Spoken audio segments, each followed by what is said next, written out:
Yes, I just turned 90 on the 9th of January. Yeah, yeah. And I don't feel 90 at all. I mean, I got aches and pains and things, but as far as 90, I feel like maybe I'm 70, 75. Never feel like you're 90. I don't. I'm Rene. My real name is Lorraine, but I've been called Rene ever since I was a little kid, including in nursing or wherever I was. I never went by Lorraine, ever. It's a good name, but I like Rene, and that's what everybody called me. Had a great life in my family. With all my family, there's 9 of us. We didn't have much, and we didn't care. We didn't know the difference. We were so happy. If we had potatoes every day to eat, and we never got tired of them. And we had oatmeal all the time, and we had the stuff you had to have, but nothing fussy.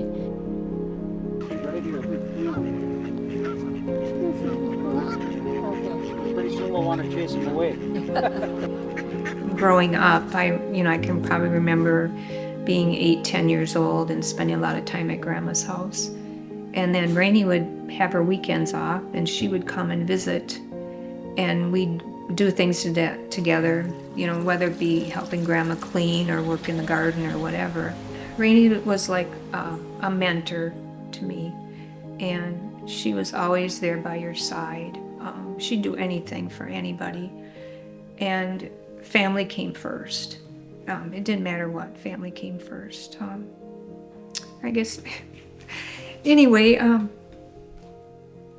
her faith, I think, brought a lot to all of us. It taught us a lot. She was caring. She always said it doesn't cost any money to be kind and respectful to people, and I always remember that. And that probably goes back to our nursing days. I was lucky to have actually worked with her in 2 different facilities, and she's amazing.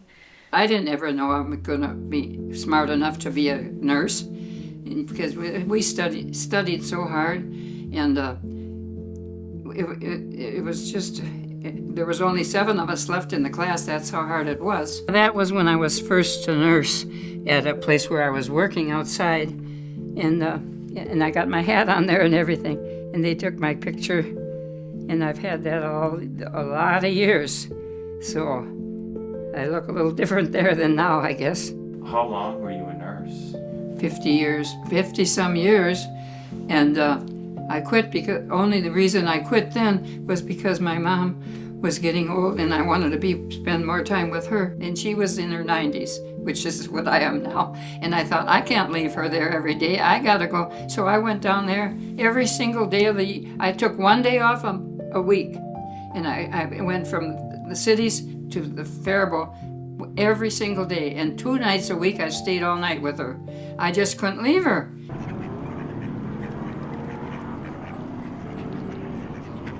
When I quit, I cried. I went in a room the last day when I was at the VA hospital and cried my head off.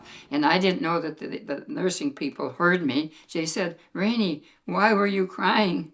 I said, "I don't want to leave." It makes me cry to this day. And then what did I do? A few weeks later, I called back in and went back part-time. I couldn't quit. I just didn't want to leave.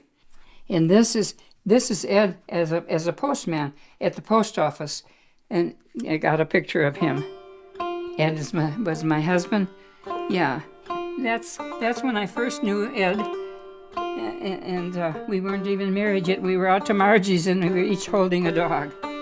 We didn't get married till he was 40, I was 38, and we had exactly 40 years together, and then he passed on. But I had 40 years with him, and I was fortunate for that. But we never got any kids, probably because I got married later in life. I always figured. But anyway, he was quite the man. He'd take the back seat for anybody. He always thought of others before he thought of himself. So I was lucky to find him. Ed and I traveled a lot. We went to he tried to take me to all these different states, and we always had fun. And we never knew where we were going. We just decided we're going to Wyoming or whatever. Didn't have anything in plan, and when we got there, we found a place every time. We never ordered it ahead or made sure there was a room. And we went to the one state where I didn't think there'd even be any cows, and I loved cows. That was my favorite thing to see always when we went for a ride with Dad or with Ed. I loved to see cows.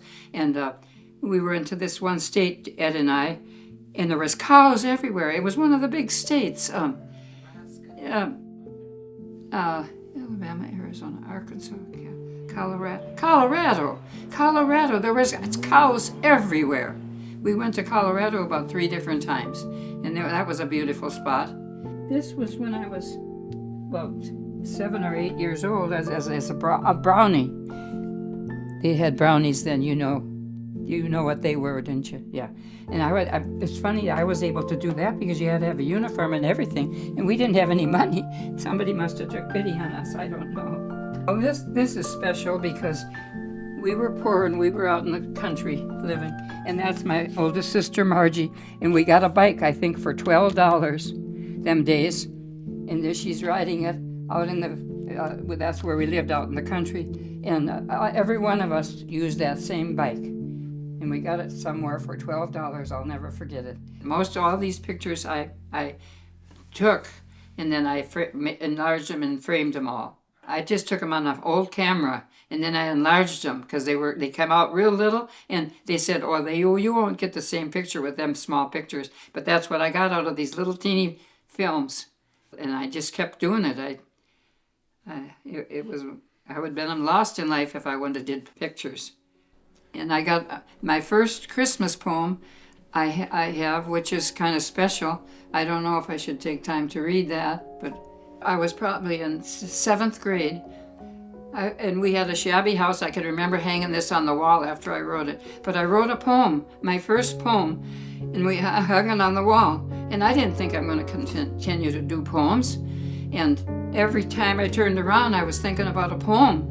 And so I got a whole book full in there that I'll show you, that just how thick it is, and full of poems that I wrote. And that's just a 1/10 of what I wrote in that big, thick book. But poems was my thing. It came to me all the time. Oh, holy night. On a holy night so long ago, when the Christ child came, the stars shone brightly upon him. Jesus was his name. Mary was filled with happiness as she knelt by her newborn son, because she knew that he would be the King and Blessed One. Saint Joseph humbly stood there, adoring the Holy Child, praising him, the newborn King, so meek and so mild. The holy angels came that cold but sacred night. They sang and played their harps till morn, as the stars shone down so bright. As the shepherds were walking along, following the stars on their way, they found the stable and Jesus sleeping upon the hay.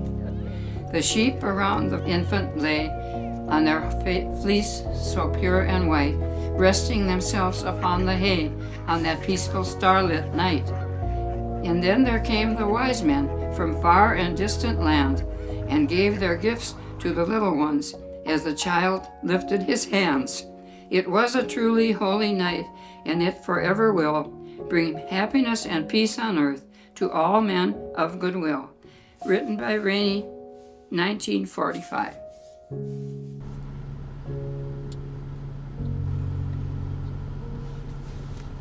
Yeah, they have the best. There's nothing like it.